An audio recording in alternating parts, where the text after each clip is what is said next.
अंतर्यात्रा धर्म परिचर्चा में आप सभी का स्वागत है। मैं हूं संस्कृति और चर्चा का विषय है 11वां बोल गुणस्थान 14। गुणस्थान क्या है? आत्मा की क्रमिक विशुद्धि को गुणस्थान कहते हैं। इस परिभाषा को ठीक से समझते हैं। मानिए कुछ विद्यार्थी हैं, स्टूडेंट्स हैं। जैसे जैसे उनकी नॉलेज बढ़ती जाती है और वो एक एक एग्ज़ाम क्लियर करते रहते हैं, वैसे वैसे वे ऊंची और ऊंची क्लास में चले जाते हैं। जिस प्रकार एक ऑफिस में कई लेवल्स होते हैं, manager, senior manager, ED, vice chairman, chairman. जैसे जैसे गुण और प्रतिभा बढ़ती है, वैसे वैसे उनका प्रमोशन होता रहता है। मगर ये सब सांसारिक प्रमोशंस हैं, सांसारिक विकास हैं। जब आत्मा की विशुद्धि होती है, उसके परिणाम चढ़ते हैं, उसका विकास होता है, तो आत्म विशुद्धि की जिन तरक्की की सीढ़ियों या श्रेणियों पर हम चढ़ते हैं, उन्हें गुणस्थान कहते हैं। ऐसी 14 सीढ़ियाँ हैं। मिथ्या दृष्टि, सास्वादन, सम्यक दृष्टि, मिश्र, अविरति, सम्यक दृष्टि, देश विरति, प्रमत्त संयत, अप्रमत्त संयत, निवृत्ति बादर, अनिवृत्ति बादर, सूक्ष्म संपराय, उपशांत मोह, क्षीण मोह, सयोगी केवली और अयोगी केवली गुणस्थान। तो आइए जानते हैं इन गुणस्थानों के बारे में। सबसे पहला है मिथ्या दृष्टि गुणस्थान। एक मिथ्या दृष्टि व्यक्ति जिसमें सम्यक्त्व नहीं है, उसकी जितनी सही दृष्टि है या सही समझ है, उसकी आत्मा की जो विशुद्धि है, वह मिथ्या दृष्टि गुणस्थान कहलाता है। अभवी और एकेंद्रिय जीवों में केवल यही एक गुणस्थान होता है, वे इससे आगे नहीं बढ़ते। दूसरे गुणस्थान सास्वादन सम्यक दृष्टि गुणस्थान को हम बाद में जानेंगे। पहले चलते हैं तीसरे गुणस्थान की ओर। तीसरा गुणस्थान है मिश्र गुणस्थान। यह डावाडोल अवस्था है। इसमें तत्व सही है या नहीं, ये संदेह या शक रहता है। इसमें विचारधारा निश्चित नहीं होती। पहले गुणस्थान में दृष्टि केवल मिथ्या होती है, तीसरे में संदिग्ध होती है, श्योरिटी नहीं होती।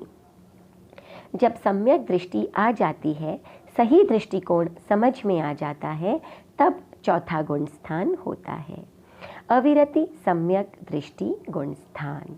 अविरति इसलिए कि दृष्टिकोण तो सही है, परंतु कोई व्रत या त्याग नहीं है। आत्मा की इस अवस्था में अपना भान होता है। आत्मा भिन्न है, शरीर भिन्न है, यह विवेक प्राप्त होता है। मेरे जीवन का लक्ष्य क्या है? मैं संसार में क्यों पड़ा हूँ? सांसारिक बंधनों से छूटने का उपाय क्या है?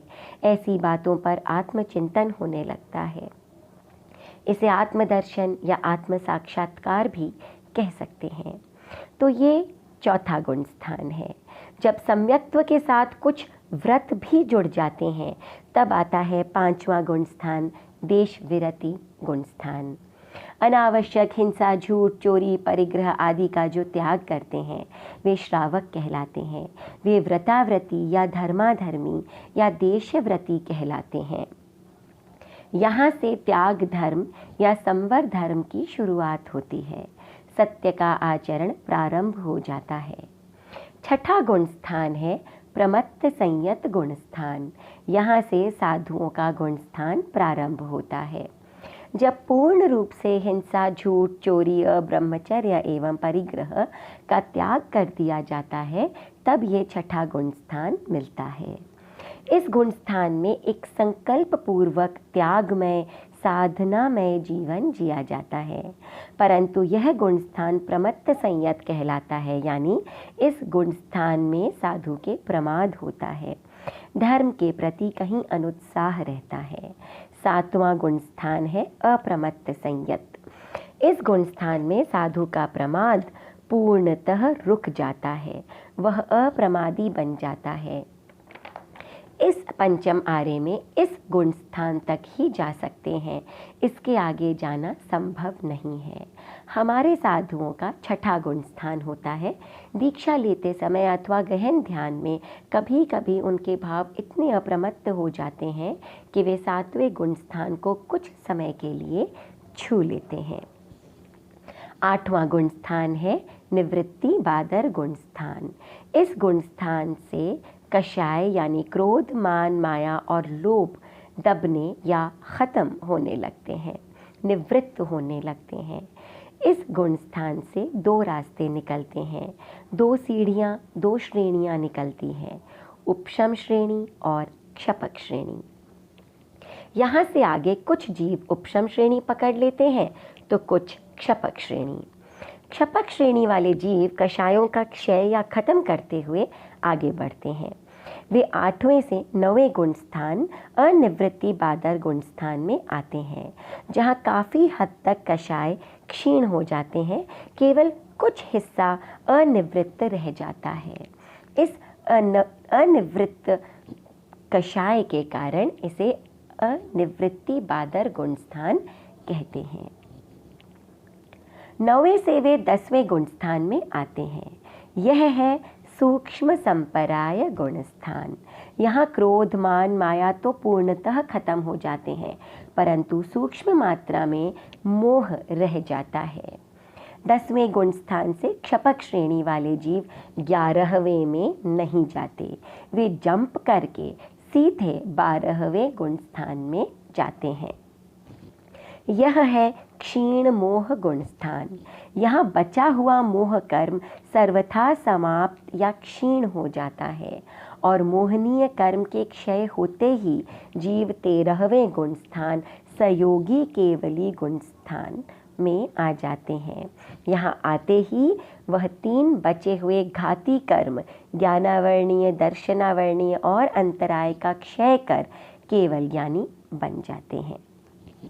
जब अंत समय आता है तब वह मन, वचन एवं काया के सभी योगों को, सभी प्रवृत्तियों से रहित हो जाते हैं।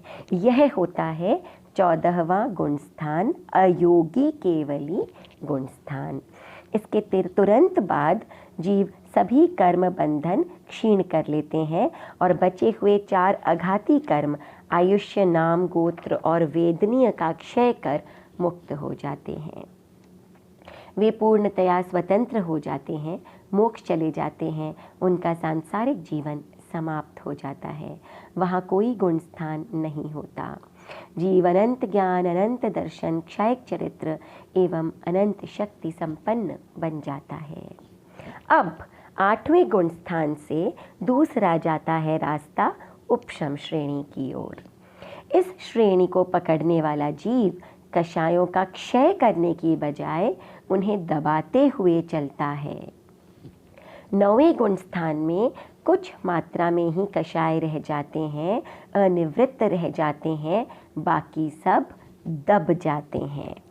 10वें में सूक्ष्म मात्रा में केवल मोह रह जाता है, बाकी सब दब जाते हैं।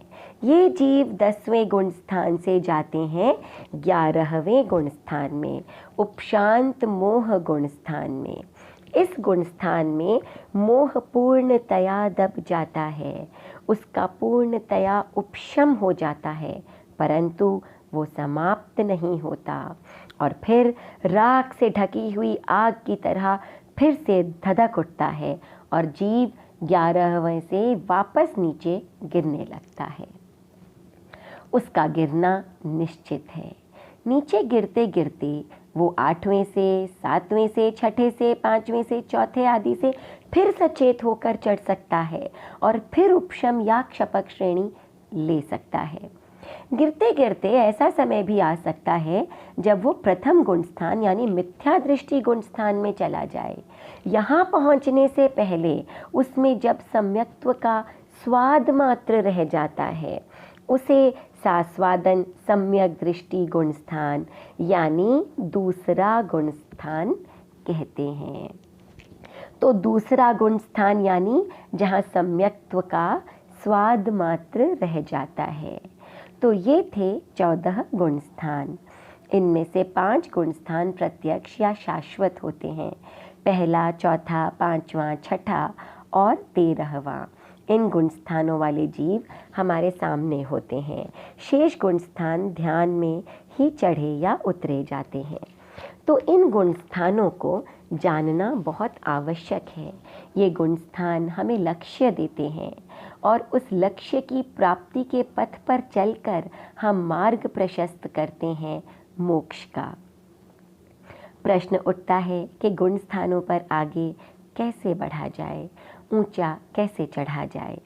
सबसे पहले आत्मा और अपनी सोच को, समझ को निर्मल बनाए रखें।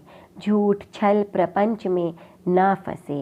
याद रखिए, किसी के भी सामने, चाहे वो आपके मित्र हो, परिवार हो या समाज, उनके सामने अच्छा, बड़ा या सही दिखने से कितना फ़ायदा होगा। ज़रूरी है कि हम अपनी नज़रों में सही रहें, गलत ना हो। दूसरा, हमारे अंदर ज्ञान प्राप्ति और मुक्त होने की इच्छा हमेशा प्रबल रहे।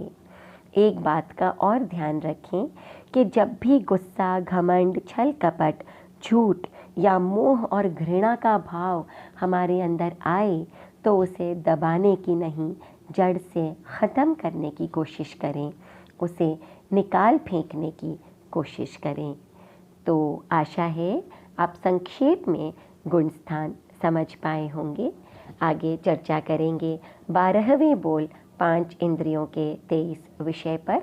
तब तक के लिए ओम अरहम।